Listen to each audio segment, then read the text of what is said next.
If you're about to go to college, already in it, or have already graduated and still paying for it, there's something about the cost that probably doesn't fully make sense. Because on the surface, it feels straightforward. At first, you see the tuition number, it feels expensive but manageable, and you tell yourself the same thing that everyone else does. I'll just figure it out later. And while that sounds cute, that's the moment that a lot of people, including myself, actually move forward without realizing what they're stepping into. Because the number that you're looking at is not the real number, that's just the starting point. And you don't fully see that until you're accepted and everything gets broken down right in front of you. Now it's not just tuition, it's housing, meal plans, fees you didn't expect, textbooks that added up a lot faster than you originally thought. And suddenly, that cost looks a lot different than what you originally agreed to. That's the part no one really explains, and I know that because I went through it myself. I made that same decision at 18 years old, thinking I knew exactly what I was signing up for, and eventually it turned into over $200,000 in student debt. And I remember looking back and asking myself a simple question: how did I agree to something so big without fully understanding it? That question in itself is what made me start looking deeper. Because colleges, they're not just schools, they're systems. And once you see how the system actually works, you'll realize that the cost of college was never just about education. So in this video, we're breaking down how colleges make money, where your money is really going, and most importantly, why the cost of colleges keep rising when it doesn't really feel like the value is as well. Because by the end of this, you're not gonna just understand the cost, but you're gonna understand the systems that's working behind it. Alright, let's start with how colleges actually make money. At a surface level, it looks simple. Students pay tuition, tuition funds the school, and that's the story that everyone believes because that's what's presented. But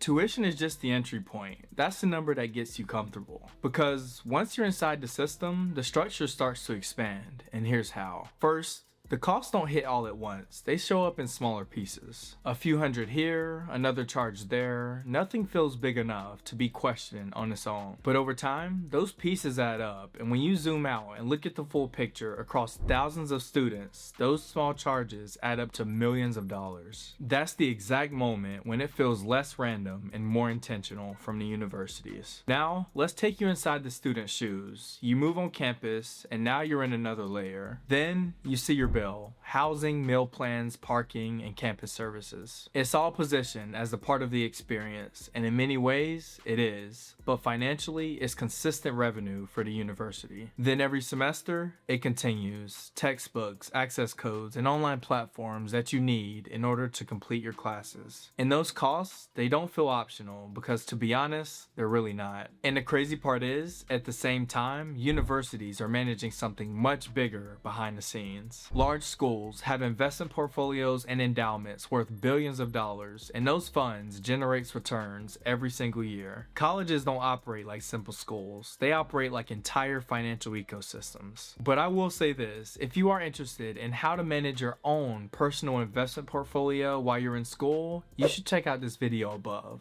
You should check it out because I went over the lessons that I wish I knew while I was in college, because honestly, I will be in a much better position than I am now. One thing that I didn't understand at first is that college pricing is heavily influenced by psychology. Schools position themselves to feel more valuable with low acceptance rates, prestige, and certain accolades that they present on their website. Basically, the harder it feels to get in, the more valuable it feels once you're accepted. Then, ranking comes into play. Higher ranking drives perception, and perception is what drives demand. And when demand goes up, prices can follow, and right after, there's the campus itself. New buildings, updated dorms, and modern facilities make the experience feel more elevated. But as you know, those upgrades, they come with a cost, and those costs eventually get passed on to the students. There is a true impact to students, and if you're a student, you don't even realize the life that you're stepping into. Those costs that we just talked about turns into debt. And that debt doesn't stay in the classroom. It follows you after graduation in every single decision that you make in your life, whether you realize it or not. At first, you don't feel it immediately, especially if your payments are deferred or you're starting out early in your career. But as you live your life, over time, it starts to shape things. Believe it or not, it influences the job that you take, not based on what you enjoy, but based on what you can afford. And the main reason for that was because the job that I was working for was not paying me money enough to afford my student debt and living expenses. But as it relates to a student's living situation, it affects where you live and where you choose to rent, because your rent has to be balanced alongside of your loan payments. For most people, it changes their timeline completely. I mean, think about buying a home. That gets pushed back as well. That's exactly why I did a deep dive in this video above. Not just for college students, but about all first-time home buyers and how the market is rigged. But anyway, the last way it affects your life is because it makes you decide if starting a business is the right decision or not,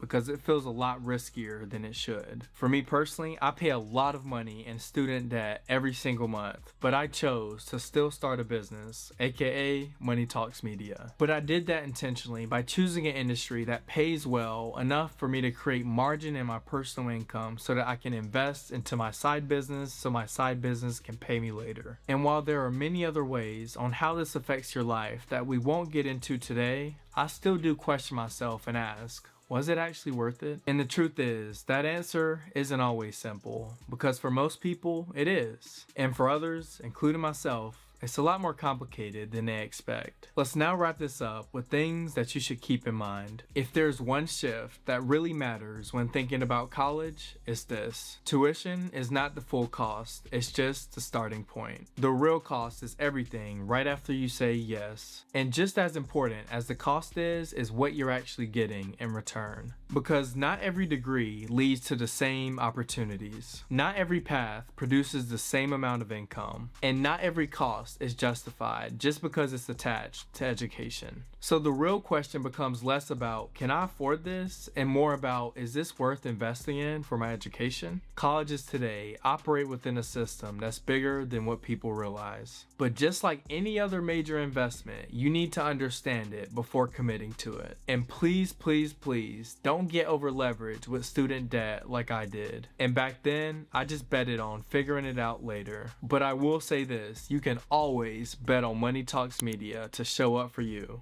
Thanks for watching. I'll see you in the next one.